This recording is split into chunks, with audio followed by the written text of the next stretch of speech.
Welcome to Fractured Chaos. You ever wake up in bed next to someone and realize you've just napalmed your entire family tree? I did, and she was wearing his hoodie.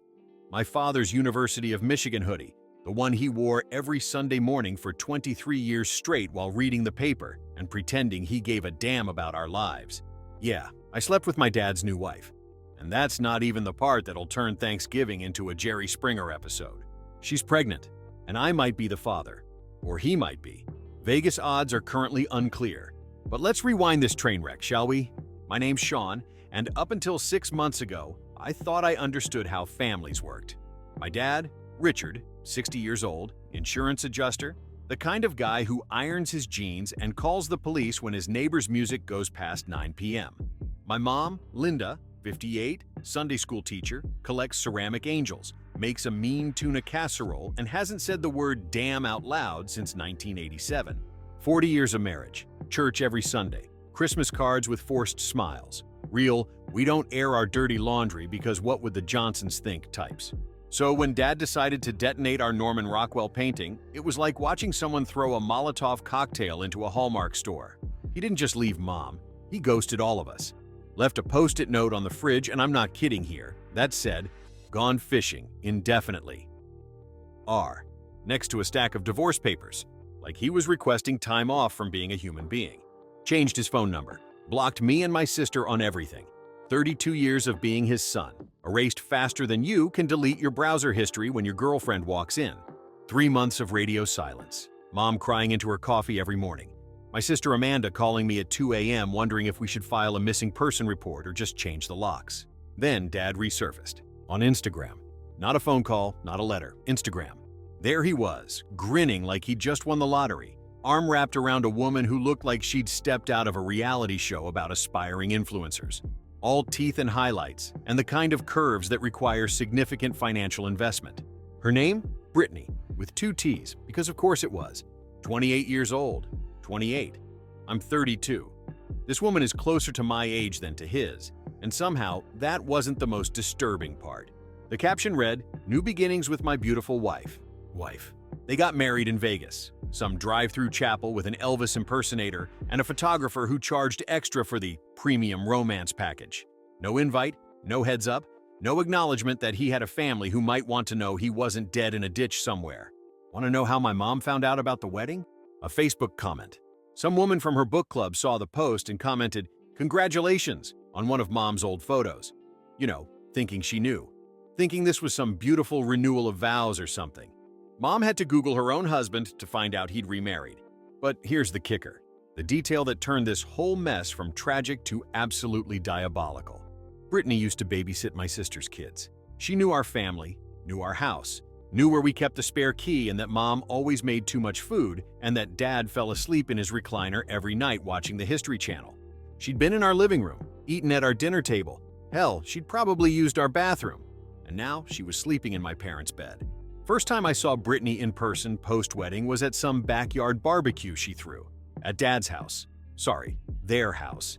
My childhood home, now complete with her Pinterest-inspired patio furniture and string lights that probably cost more than my monthly rent. She invited me, sent me a text like we were old friends. "Hey Sean, having a little get-together this Saturday. Would love for you to come by. Want to keep the family connected." Family connected. Like she hadn't just carpet-bombed it with her Brazilian butt lift and baby voice. I showed up out of curiosity. And spite. Mostly spite. The backyard looked different. She'd painted the fence white, added some garden gnomes, hung up one of those live, laugh, love signs that make you want to set things on fire. It was like watching someone redecorate your childhood with a Pinterest mood board titled Basic Suburban Dreams. Dad was working the grill, wearing an apron that said Grill Master in Comic Sans font. He looked different. Younger, maybe. Or trying to look younger. Had he always dyed his hair? When did he start wearing skinny jeans? He saw me and gave this awkward little wave, like I was a neighbor he vaguely recognized. Brittany, though? She made a beeline for me like a heat-seeking missile in a sundress. "Sean, oh my God, you came!" She threw her arms around me like we hadn't seen each other in years, instead of, never having had an actual conversation. And I noticed something weird. When she laughed, and she laughed a lot, everything was apparently hilarious. She wouldn't look at Dad. She kept glancing at me, not just looking, studying, like she was trying to figure something out. The whole afternoon felt off. Dad was acting like a teenager trying to impress the cool kids. Brittany was playing hostess like she'd been born for it. And me? I was standing there with a lukewarm beer, watching my childhood get painted over in real time. After about 3 hard seltzers, which, by the way, taste like TV static but apparently get you drunk, Brittany pulled me aside. "Can we talk?" she said, touching my arm in that way women do when they're about to either ask you for a favor or ruin your life. We walked to the far end of the yard, away from Dad and his new friends, a collection of divorced guys in their 50s trying to remember how to be single. "I need to tell you something," she said, and her whole demeanor changed. The bubbly Instagram personality melted away, and for a second, I saw something real underneath. "I feel like you're the only one in this family who actually sees me." Before I could ask what the hell that meant, she kissed me. Not a peck, not a friendly gesture. A full-on, hands in my hair, this is definitely going somewhere kiss. And I didn't stop her. I should have. Any decent person would have. Your dad's wife kisses you, you step back, you make excuses, you leave, you pretend it never happened and take that secret to your grave. But here's the thing about being abandoned by your father. It does something to your moral compass. Spins it around until you're not sure which way is north anymore. So when she pulled back and looked at me with those artificially green contacts, I didn't walk away. I kissed her back. I told myself it was just a kiss. One moment of insanity brought on by hard seltzer and daddy issues. But then she texted me. That was nice. And I texted back. And she texted back. And suddenly I was that guy. The guy driving to her Pilates class and waiting in the parking lot like some discount private investigator. She came out in those workout clothes that cost more than my car payment, saw me, and without hesitation, got in. "Where are we going?" I asked. "Somewhere we can talk," she said. We drove to a motel off Highway 34, the kind of place that rents rooms by the hour and doesn't ask questions. She had a room key, already paid for. This wasn't spontaneous, this was planned. "How long have you been thinking about this?" I asked as we sat on the edge of a bed that had definitely seen better decades. "Since the first time I saw you," she said, "at Amanda's house when I was babysitting. You came to pick something up, and you were so what?" Different from him. He treats me like a trophy he won. You looked at me like I was a person. And maybe that should have been my cue to leave. Because what she was describing wasn't love or attraction. It was loneliness. 2 people using each other to fill holes that someone else had carved out. But I was lonely too. Had been since Dad left.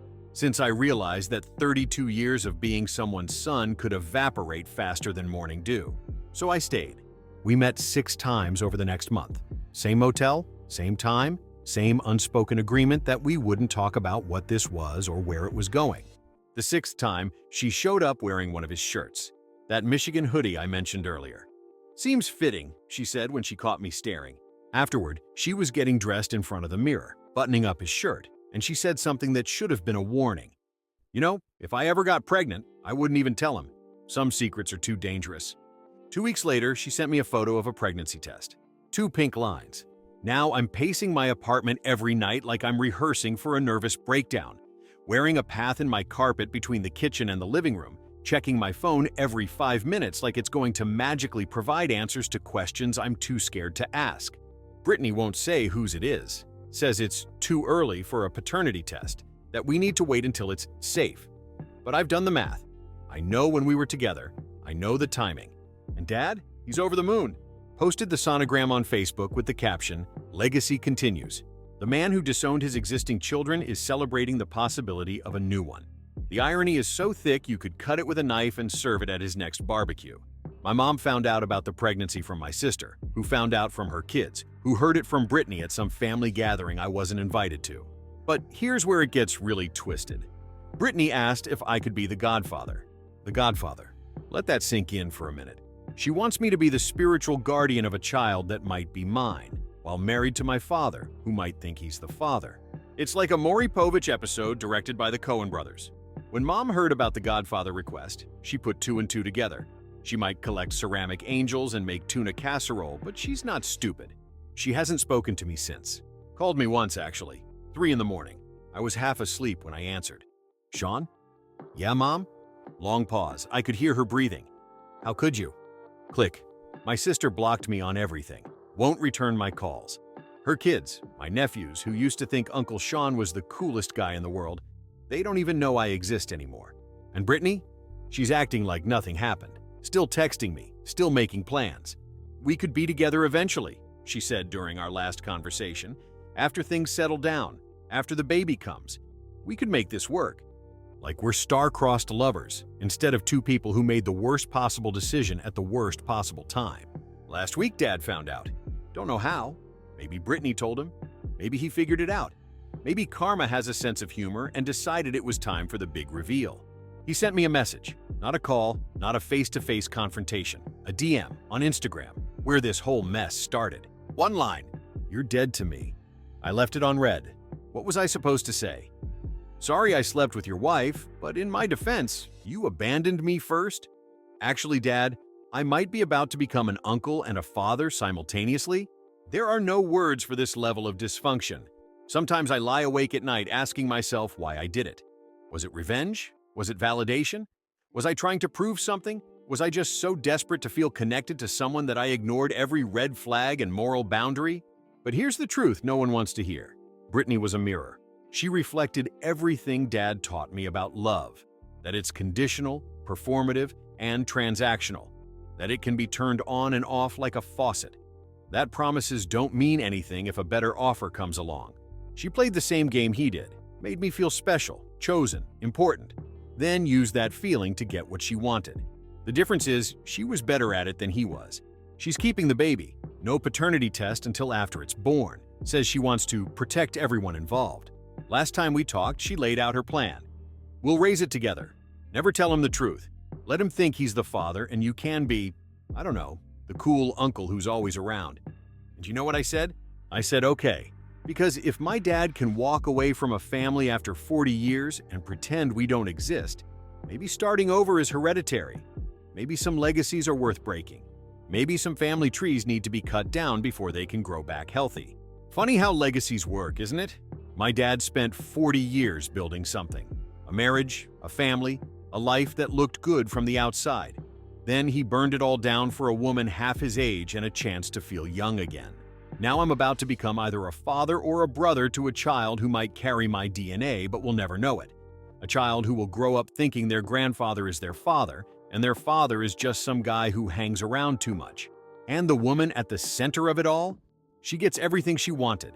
A husband with a house and stability, a father for her child, no matter who actually provided the genetic material. And me, waiting in the wings, ready to play whatever role she assigns. Sometimes legacies skip a generation. Sometimes they come back around in ways you never expected. Sometimes they come back for vengeance in the form of a baby with your last name. But whose eyes will they have? That's still up for debate.